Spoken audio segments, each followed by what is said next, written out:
Chapter 1. The Morning Ritual. The first light of dawn crept through the bedroom curtains, painting soft stripes across the hardwood floor. Before the alarm could ring, before the coffee could brew, there came a sound that had marked the beginning of every day for the past 12 years. Here's a gentle whine, followed by the soft patting of paws on wood. Walter Hayes opened his eyes to find two brown eyes staring back at him inches from his face. A wet nose touched his cheek. All right, Duke," Walter said, his voice rough with sleep. "I'm up." The golden retriever's tail began its morning metronome, sweeping back and forth with the enthusiasm of a creature who greeted each new day as if it were his first. Walter sat up slowly, feeling the familiar protest in his lower back, the stiffness in his knees that came with 73 years of living. Duke didn't care about arthritis or aging joints. To him, morning meant possibility. It meant the park. It meant their walk. Walter pulled on his worn cardigan, the blue one Margaret had given him 20 years ago, soft now from countless washings. His fingers fumbled with the buttons. They didn't work quite like they used to. But Duke waited patiently, as he always did, sitting perfectly still. Except for that tail, always that tail. "You know," Walter said, reaching for Duke's leash by the door, "most folks would say I take care of you, feed you, give you a home. But between you and me, old boy, I think we both know who's really taking care of whom." Duke's ears perked up at the sound of the leash clip. He stood, stretching his front legs forward in what Walter had come to think of as the dog's morning yoga. They stepped out into the cool air of early autumn. The neighborhood was quiet, most houses still dark. This was their time, the hour when the world belonged to an old man and his dog. As they walked down Maple Street, Walter thought about the cardiologist's appointment scheduled for next week, the test results that were concerning, the way his daughter Sarah had looked at him over Sunday dinner with those worried eyes. But here now, with Duke pulling gently on the leash, sniffing at a particularly interesting patch of grass, none of that seemed to matter quite so much. "Rule number 1, Walter said aloud, though there was no one to hear but Duke. "Be present. You taught me that, didn't you?" Duke looked back at him, tongue lolling in what Walter always imagined was a smile. They had rules, he and Duke, unwritten ones, the kind you don't plan but discover along the way. Walter had been thinking about them more lately, these rules. Maybe it was the doctor's appointments. Maybe it was the way his hands shook, sometimes when he poured his morning coffee. Or maybe it was simply that at 73, you start to take inventory of what matters. And this dog, this faithful companion who asked for nothing but gave everything, had taught him more than he'd learned in all his years of working, raising a family, or trying to be a good man. The park came into view, a simple green space, with oak trees and a small pond where ducks gathered. Duke's pace quickened. He knew where they were going. He always knew. Chapter 2. The Lesson of the Ball. The park was coming alive with morning. A jogger passed them, earbuds in, lost in her own world. An older couple sat on their usual bench by the pond, sharing a thermos of something warm. They waved at Walter. He waved back. These were his people now, the early morning regulars, who understood that the best part of the day happened before most folks even open their eyes. Walter unclipped Duke's leash in the designated off-leash area. The dog didn't bolt, he never did. Instead, he looked up at Walter, waiting. "Go on," Walter said. "Go on now." Only then did Duke trot forward, nose to the ground, exploring with the seriousness of a scientist conducting important research. Walter reached into his jacket pocket and pulled out a tennis ball, worn smooth from countless throws. It had been green once. Now it was a dingy grey-yellow, the felt mostly rubbed off. He'd bought it at the hardware store the week after Margaret's funeral. Duke had been the one who got him out of bed that first terrible morning after. Duke had been the one who insisted that life, even in grief, must go on. "Duke," Walter called, holding up the ball. The dog's head snapped up. His whole body went rigid with focus. This was his favorite game. This was joy in its purest form. Walter pulled his arm back and threw. It didn't go nearly as far as it once would have. His shoulder wasn't what it used to be. The ball arced through the air and landed maybe 30 feet away. A throw that would have embarrassed his younger self. But Duke chased it like Walter had thrown a home run. He raced across the grass with a speed that seemed impossible for a dog of 12 years. His ears flying back, his paws barely touching the ground. He found the ball, scooped it up, and came racing back, dropping it at Walter's feet with a look of absolute satisfaction. "Again?" Walter asked. Duke barked once, always once. That was his yes. They played this game for 20 minutes. Each throw shorter than the last, as Walter's arm tired. Each return just as enthusiastic as the first. A younger man might have been embarrassed by his diminished strength. A younger man might have felt ashamed that he couldn't throw as far as he once did. But Walter had learned something from Duke. Rule number 2, find joy in simple things. It doesn't matter how far the ball goes. What matters is the throwing and the fetching. What matters is being here, together, playing the game. "You know what your problem is, Duke," Walter said, breathing a bit hard now. "You're too easy to please. 30 feet or 90 feet, it's all the same to you." Duke sat, tongue out, panting happily. "Then again," Walter continued, sitting down on a nearby bench, "maybe that's not a problem at all. Maybe that's wisdom."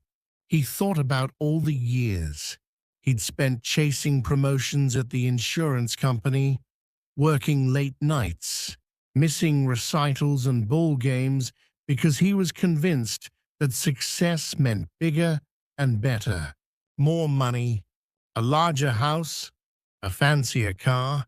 And here was this dog, finding complete happiness in a worn-out tennis ball and 30 feet of grass. "I spent 50 years complicating things," Walter said. "You figured it out from day one." Duke came and sat at his feet, leaning his warm body against Walter's legs. Walter reached down and scratched behind his ears, feeling the soft fur, the warmth of his friend. In the distance, church bells began to chime. 7 o'clock. The world was waking up. Chapter 3. The Stranger's Question. They took the long way home, as they always did on Saturdays. Down Maple to Oak, then over to Chestnut, where Mrs. Patterson's garden burst with late-blooming roses. Duke liked to stop and sniff there, and Mrs. Patterson always came out with treats if she saw them. But today, Mrs. Patterson's house was dark.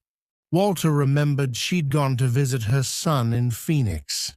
He made a mental note to check if she needed her mail collected when she got back. That was another thing Duke had taught him: notice people, care about your neighbors, show up when it matters. They were passing the corner store when a young man stepped out, holding a paper cup of coffee. He couldn't have been more than 30, dressed in running gear, checking his phone. He looked up and saw Duke. "Beautiful dog," the man said, that distant politeness of strangers making conversation. "Thank you," Walter replied. "He's a good boy." The man bent down, hand extended. Duke, ever friendly, walked over to sniff and accept a head pat. "Golden retriever?" the man asked. "That's right. He's 12 now." The man's eyebrows rose. 12? Wow, that's pretty old for a big dog, isn't it? Walter felt something tighten in his chest. "It is." The young man stood up, his smile faltering as he realized he might have said something awkward. "I'm sure he's got lots of good years left," he added quickly. Walter nodded, not trusting his voice for a moment.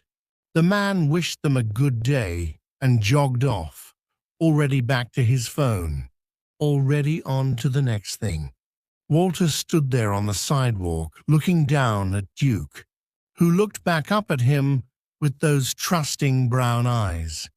12 years old.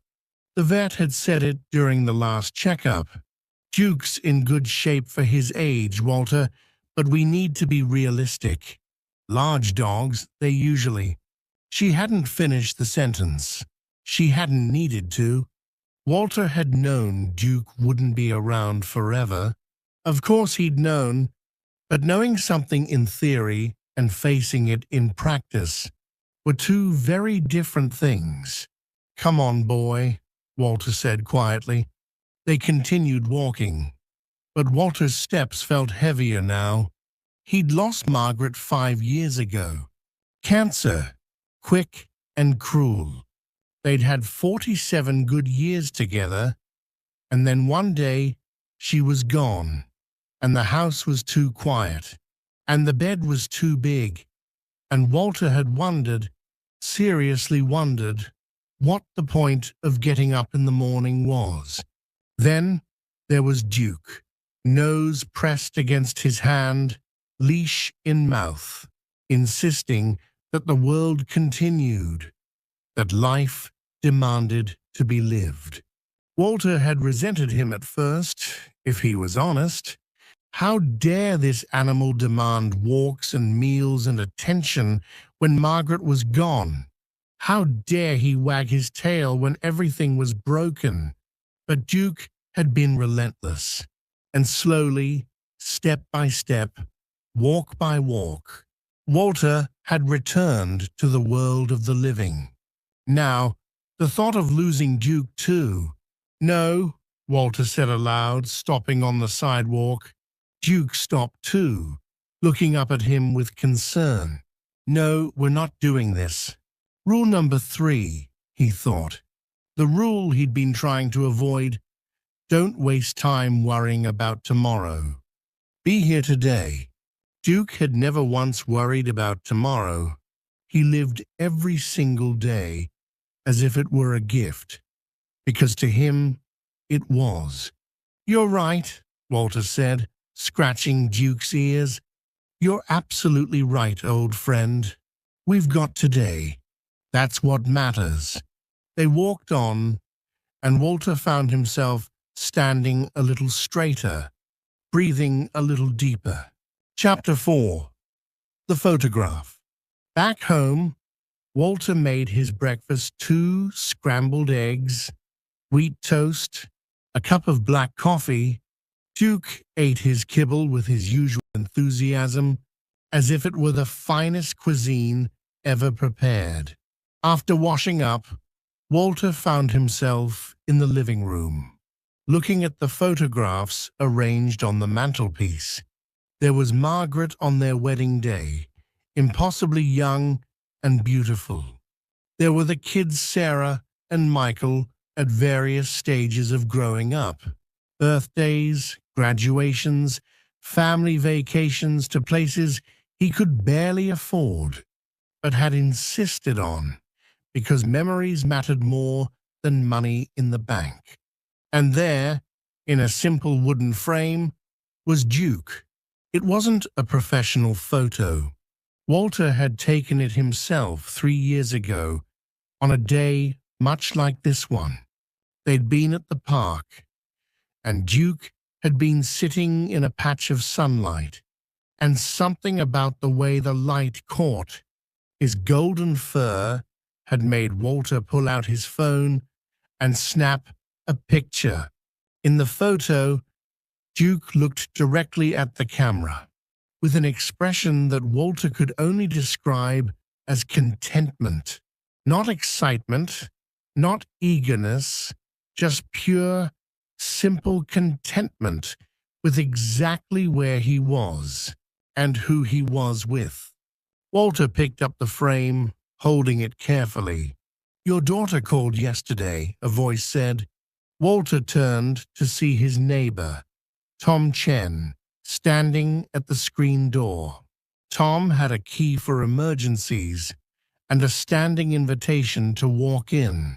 "Tom, come in, come in. Want some coffee?" Already had 3 cups. "Rita says I'm going to rattle if I have any more." Tom stepped inside, and Duke immediately went over to greet him. Tom gave him a good scratch. "How's the old boy doing?" "He's perfect. You know, Duke." "I do." Tom settled into the armchair that everyone knew was his spot when he visited. "So Sarah called? She wants me to come stay with her in gym for a while, after the doctor's appointment next week." And Walter set the frame back on the mantel. "And I told her I'd think about it. But you won't go." "I can't, Tom." "What about Duke? You think Sarah wants a 12-year-old dog in her house, with those white carpets she's so proud of?" Tom was quiet for a moment. "Walter, have you told Sarah about the doctor's concerns?" "She knows enough." "That's not the same as knowing." Walter felt a flash of irritation. "I'm not a child, Tom. I'm 73 years old. I think I can make my own decisions about my health. I know that. But people who care about you want to help. I know. But I'm fine right here. Duke and I are fine." Tom looked like he wanted to say more, but he just nodded. "All right. But Walter, you know where Rita and I are if you need anything. Anything at all." After Tom left, Walter stood in the quiet living room, Duke at his feet. Rule number 4, he thought. The unwritten rule that Duke had never needed to teach because he lived it every second of his life. Accept help from those who love you. Let people show up for you. Duke had never been proud. When he was hungry, he asked for food. When he wanted affection, he nuzzled for pets. When he was scared during thunderstorms, he pressed himself against Walter's legs without shame. "Why is that so hard for humans?" Walter asked the empty room. "Why can't we be like you?" Duke yawned, a big jaw-stretching yawn, then padded over to his bed by the window and curled up in the spot of sunlight there. Walter watched him settle in, saw the way he circled 3 times before lying down, saw the contented sigh as he rested his head on his paws. Always the same ritual, always that complete surrender to rest. Walter picked up the phone and called his daughter. Chapter 5. The Storm. The appointment was on Tuesday. Walter woke early, his stomach in knots. Duke sensed something was different. Dogs always know, and stayed close. pressing against Walter's leg as he moved through the morning routine. They took their walk, but Walter's mind was elsewhere. The park seemed grey despite the sunshine. The tennis ball sat unused in his pocket. "I'm sorry, boy," Walter said as they headed back. "Not much fun this morning, am I?" Duke didn't seem to mind. He walked steadily beside Walter, occasionally looking up at him with those knowing eyes. Sarah had insisted on driving him to the appointment. She arrived at 9:30, punctual as always, looking smart in her business casual clothes. "Hi, Dad," she said, giving him a hug. Then she bent down to Duke. "And hi to you too, handsome." "There's food in his bowl if I'm not back by lunchtime," Walter said. "And he'll need to go out around one." "The back door?" "Dad, I know. I grew up with dogs. Remember? That was 30 years ago. Some things you don't forget." She smiled at him. "Come on. We don't want to be late."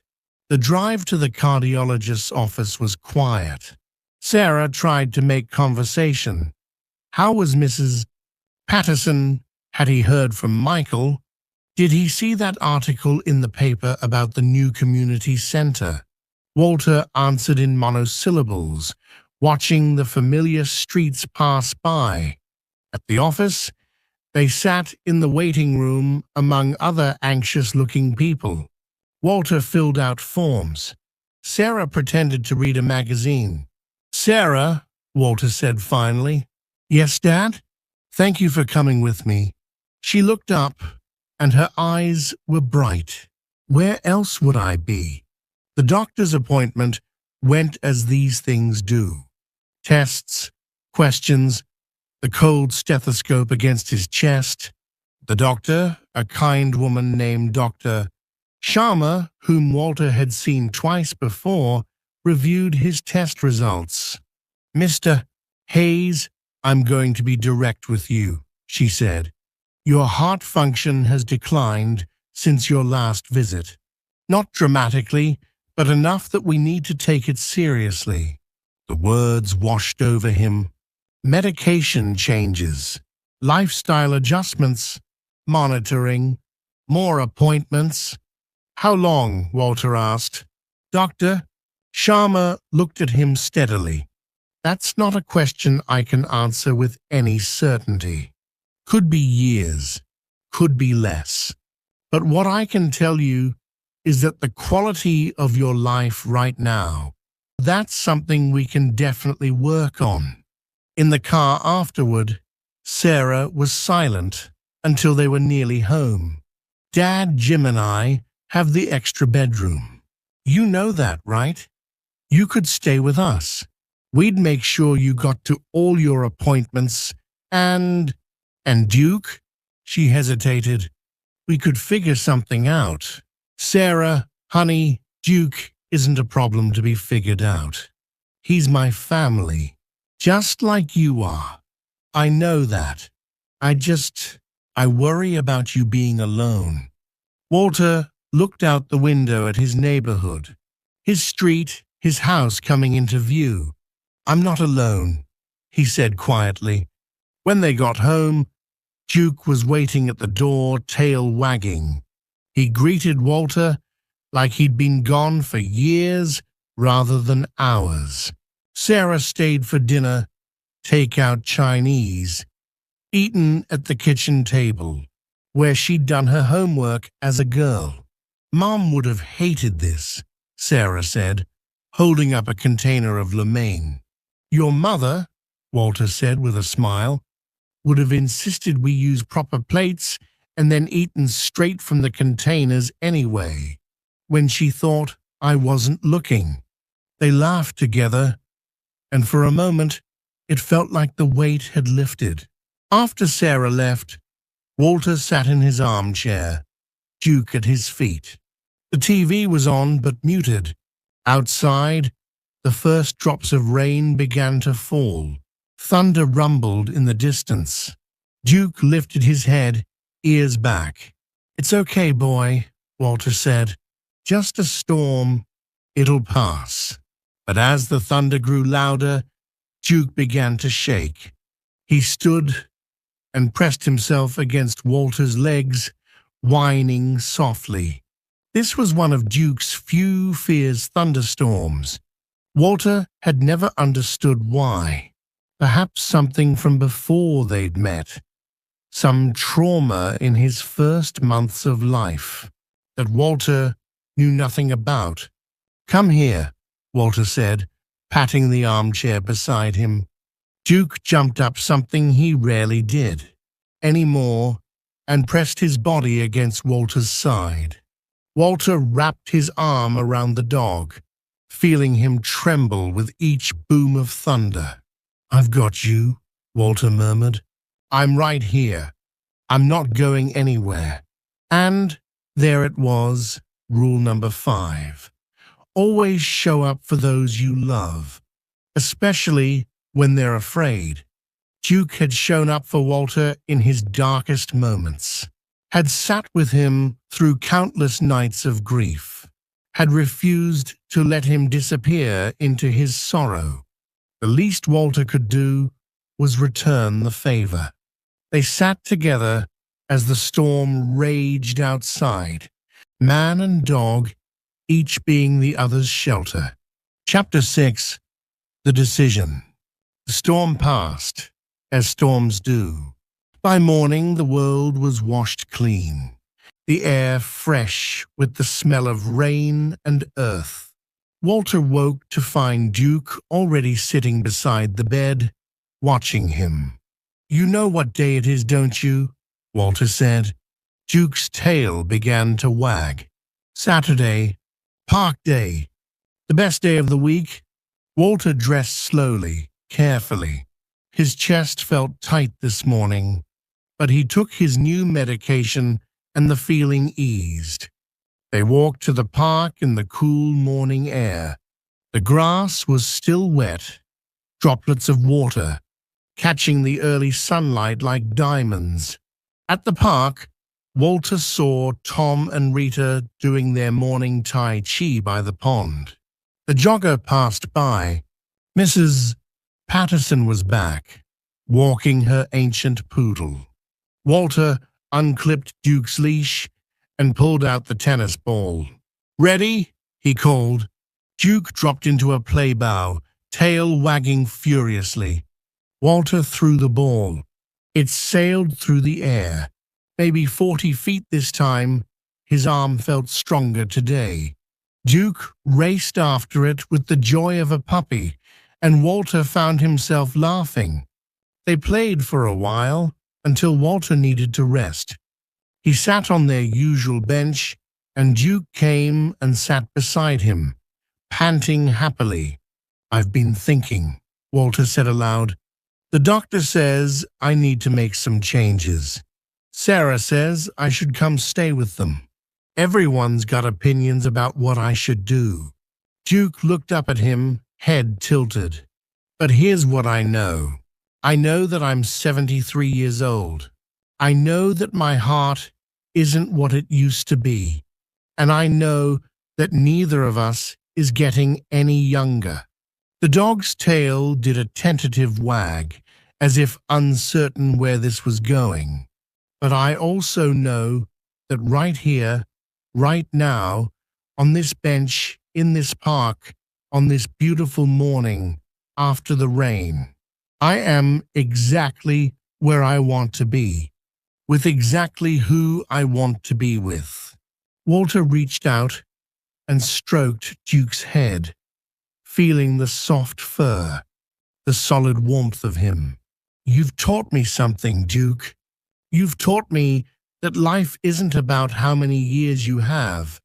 It's about what you do with the time you're given. It's about showing up, being present, finding joy in simple things.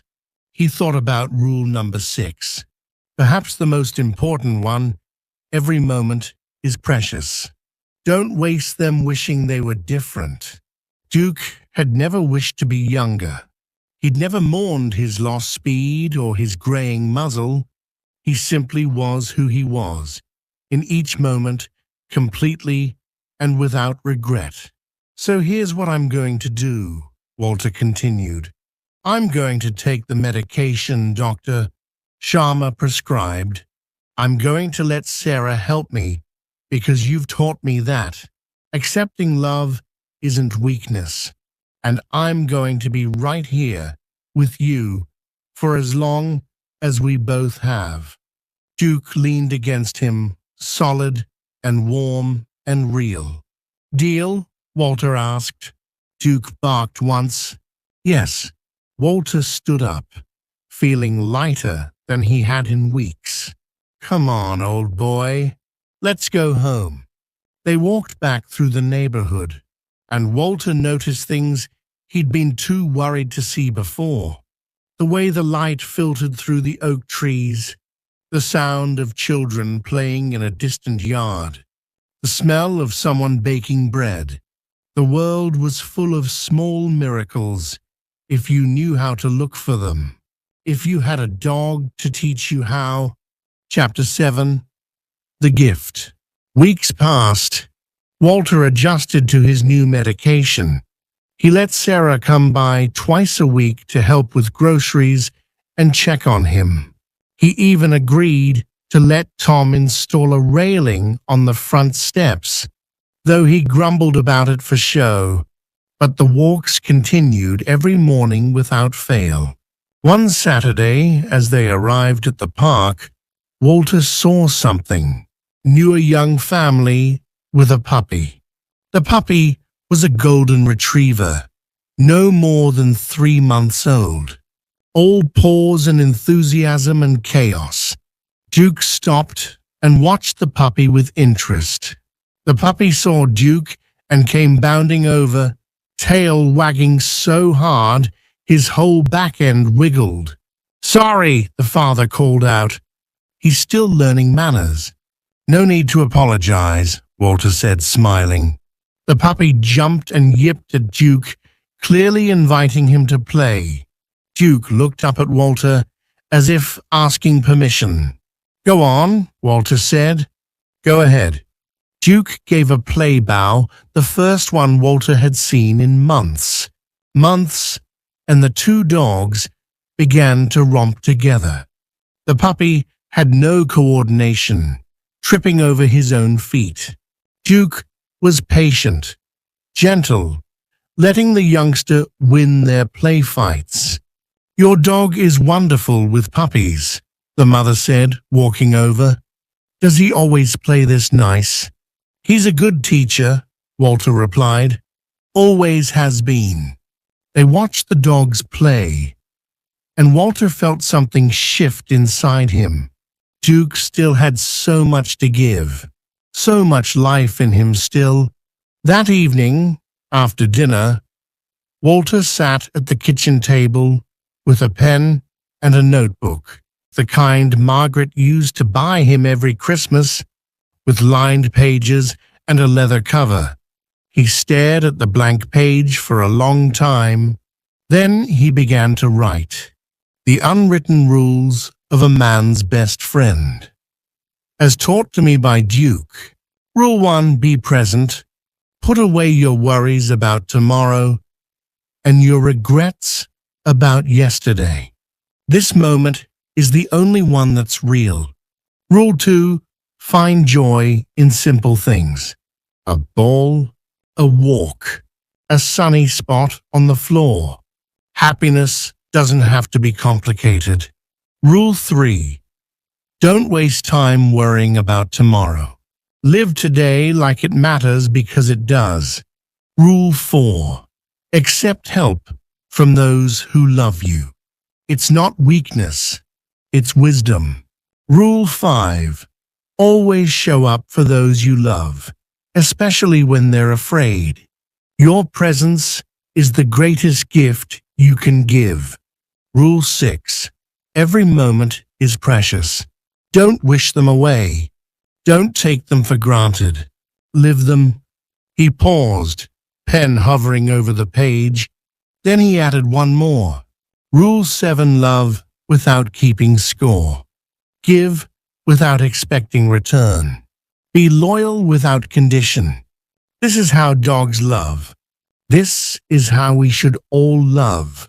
Walter read over what he'd written, feeling tears prick his eyes. These rules, they weren't really about dog ownership at all. They were about how to live, how to be fully human, how to make whatever time you had matter. Duke patted over and rested his head on Walter's knee.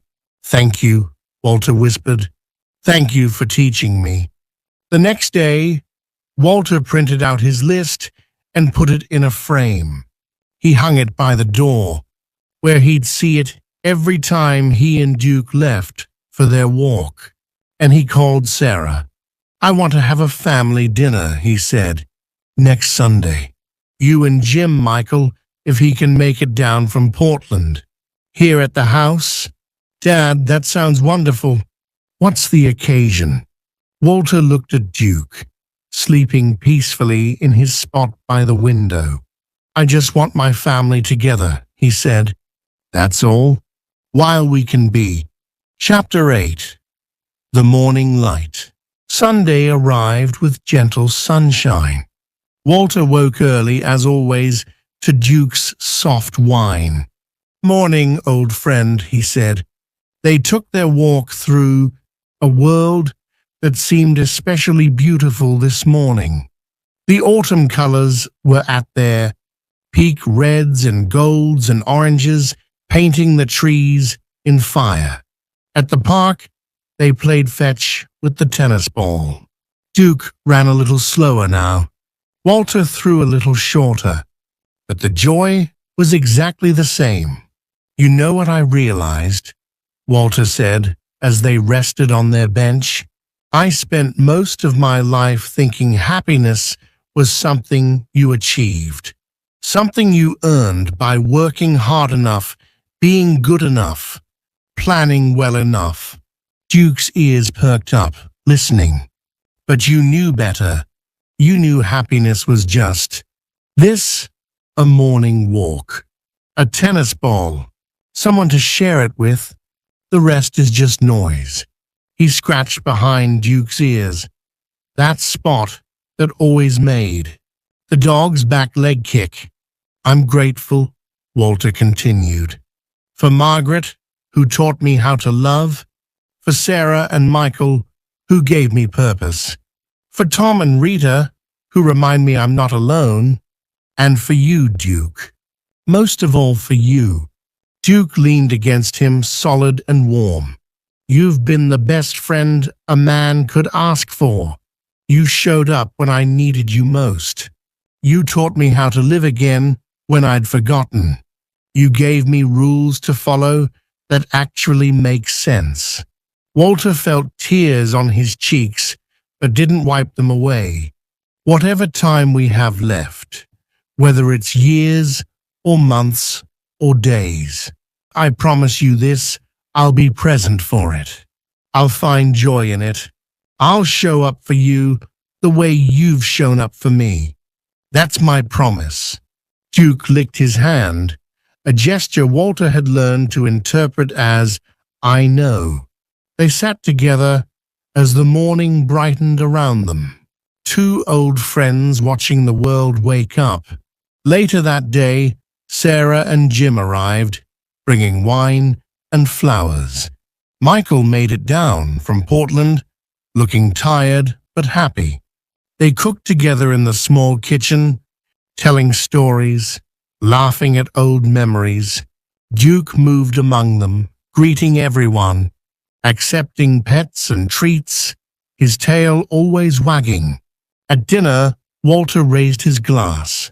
"I want to make a toast," he said, "to family, to being present, to finding joy in simple things, and to the ones who teach us how to live." "Hear, hear," they chorused. Under the table, Duke rested his head on Walter's foot. That night, after everyone had gone home, after the dishes were washed and put away, Walter stood at the door, looking out at the darkened street.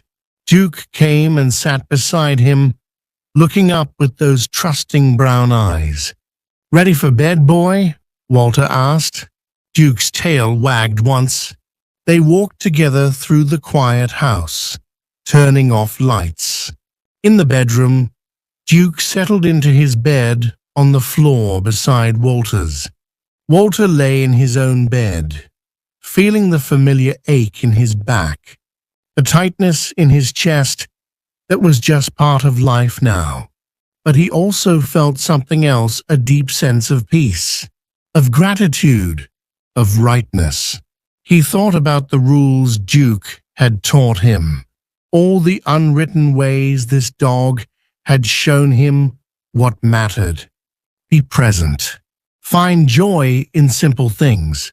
Don't waste time worrying. Accept help. Show up for those you love. Treasure every moment. Love without condition. "Good night, Duke," Walter said into the darkness. From the floor came the soft sound of Duke's contented sigh, the rustle of him adjusting in his bed. Walter closed his eyes and smiled. Tomorrow they would wake up, and it would be morning again. There would be the whine, the patting of paws, the eager face waiting to start a new day.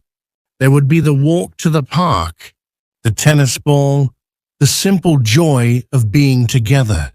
And whatever came after, whatever challenges, whatever endings, whatever new beginnings, Walter knew he would face them, the way Duke had taught him, with presence, with gratitude, with love. Because in the end, those were the only rules that really mattered, the only wisdom worth learning, the only legacy worth leaving, the unwritten rules of a man's best friend. The rules that, if everyone followed them, would make the world a kinder, simpler, better place. Outside, the moon rose over the quiet neighborhood. Inside, an old man and his old dog rested in peaceful companionship, grateful for each other, grateful for the day that had been, grateful for whatever days remained. And in the morning, when the first light came, they would greet it together, as they always had, as they always would. For however long the morning lasted,